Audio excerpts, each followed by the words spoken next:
Hope everyone is having a good day, guys. We have Tulsi Gabbard dropping a bomb on the deep state as she revokes security clearances of almost 40 current and former intel professionals. Trump also just said that he wants to end the war to get to heaven. And more on this episode of the Adam C. Moreno Show. So if you like having conversations like this, if you think they matter, please consider liking and subscribing. Now, let's jump right in. So, as always, I will go ahead and read this entire thing. You can make up your own mind, and then we will talk about it. So, our Director of National Intelligence writes, being entrusted with a security clearance is a privilege, not a right. Those in the intelligence community who betray their oath to the Constitution and put their own interests ahead of the interests of the American people have broken the sacred trust they promised to uphold. In doing so, they undermine our national security, the safety and security of the American people, and the foundational principles of our democratic republic. This is why, at POTUS's direction, ODNI directed the revocation of the security clearances of 37 current and former intelligence professionals who have abused the public trust by politicizing and manipulating intelligence, leaking classified intelligence without authorization, and or committing intentional egregious violations of tradecraft standards. Our intelligence community must be committed to upholding the values and principles enshrined in the U.S. Constitution and maintain a laser-like focus on our mission of ensuring the safety, security, and freedom of the American people. There you go. And she did include these two images with all the people's names. This is the before, and here you have it right there. If you wanted to go ahead and pause and read a little bit. But my goodness, you know what? Republicans, Democrats, independents alike are all going to agree that people who are inside of the intelligence community and they actively betray their oath to the Constitution, you know what? Yeah, it's probably a good thing that their clearances were removed.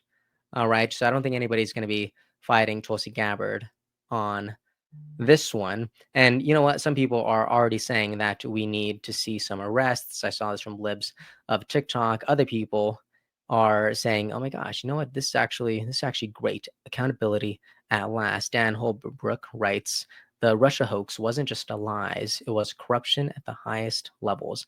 Now the names are public and the clearances are gone. Accountability at last." Tell me, what do you think about this? Is this enough, or do you actually need to see some prosecution? Can you have justice without prosecution? That is my question. You let me know. But here's where things got very, very real, if you were to ask me. Check this out. President Trump, live on air this morning with Fox News, they were talking about his massive efforts to end the war between Russia and Ukraine. And this is what he had to say about kind of his purpose and his reasoning for it. Check it I out. just want to end it. I want to end it. You know, we're not losing American lives. We're not losing American soldiers. We're losing Russian and Ukrainian, mostly soldiers. Some people, as missiles hit wrong spots or get lobbed into cities like Kiev and towns. But, you know, if I can save 7,000 people a week from being killed, I think that's a pretty. I want to try and get to heaven if possible. I'm hearing I'm not doing well. I hear I'm really at the bottom of the totem pole. But if I can get to heaven, this will be one of the reasons. Well, I think I saved a lot of lives with India, Pakistan. They were going at it. The planes were being shot down. That was going to be maybe a nuclear war if I let that go. And I did that through trade. I was just Literal chills.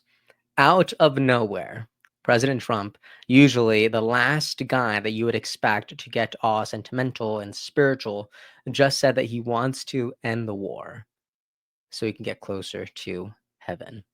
This was such a deeply human moment that was bigger than policy. This was about the eternal.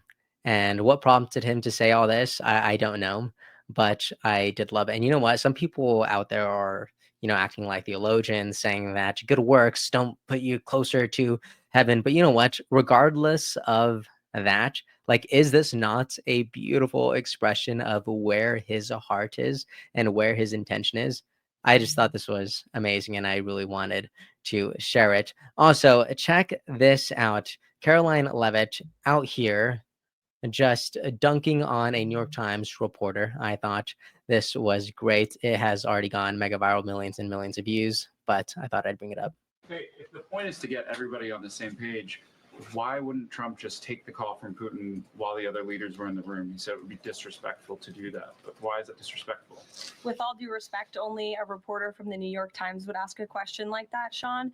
The president met with all of these European leaders at the White House 48 hours after sitting down with President Putin on American soil. In fact, there was so much progress in the readout that was given to these European leaders immediately following his meeting with President Putin that every single one of them got on a plane 48 hours later and flew to the United States of America. And if I could just read for all of you. What a shark. And I do mean that in the best possible way, because what President Trump did was completely uncontroversial and totally okay.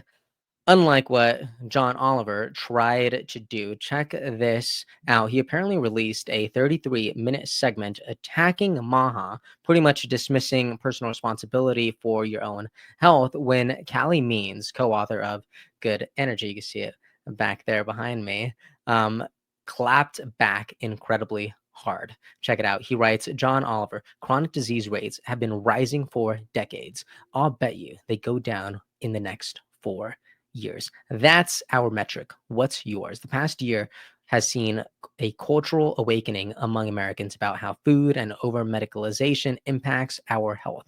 We have seen the most extensive reforms to improve our health and food incentives in modern history. I know Maha will be successful because the best argument against it is that it's inevitable. Americans should be sick, so we should just stop trying. And he ends off with this, saying, Americans want to be healthy. So good. Wow. The pursuit for Robert F. Kennedy Jr. and everyone at HHS, including Callie Means, last time I checked, is to make America healthy again. Why? Because we can't talk about reclaiming our own country while also ignoring how we could reclaim our own mind, reclaim our body. All right, our values. So I just loved to see this. Anyways, that is the video from cleansing with Director of National Intelligence Tulsi Gabbard to President Trump's goal to get to heaven through ending this war, at least partly, to Callie Means defending Robert F. Kennedy Jr.'s goal of making America healthy. Again, tell me, what do you think about all this in the comment section? What do you agree with? What do you disagree with? And if you made it this far, please consider liking and subscribing, and I will see you all next time. Episode's over already? Geez, that was fast. Well, they say beautiful things do not last forever, but feel free to watch and listen to another one of these episodes if you're interested in those conversations as well. Also, this next part is huge. Make sure to obliterate that like and subscribe button and turn on the notification bell so you never skip a beat. I also have a newsletter where we dive into the news, politics, and ideas that shape our future. If you're interested in signing up, I'd really appreciate that. Anyways, that's the end of this episode. Thank you so much for watching and listening, and I'll see you next time.